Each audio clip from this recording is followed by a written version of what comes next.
আসসালামু আলাইকুম। সকলে ভালো আছেন? আলহামদুলিল্লাহ, আল্লাহ পাক আমারে ভালো লাগছে। আপনাদের জন্য দোয়া করি, আপনারাও ভালো থাকেন।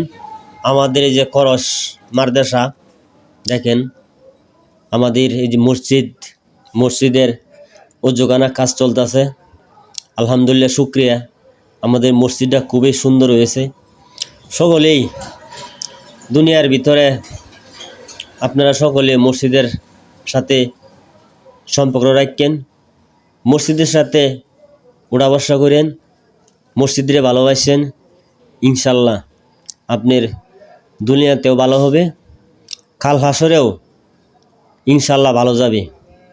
সকলেই এই মসজিদ, এই মাদ্রাসার কাজ করেন, সকলেই দোয়া করেন, আর পাশাপাশি 5 ওয়াক্ত নামাজ পড়েন। এই যে দেখেন বাচ্চারা উজু করতেছে, আমাদের বাচ্চাদের জন্য দোয়া করেন। এই যে দেখেন মসজিদটা কত সুন্দর। আগে আজান দিতেছে, আসেন আপনার নামাজ পড়ি। দুনিয়ার কাজ পরে, আগে নামাজ।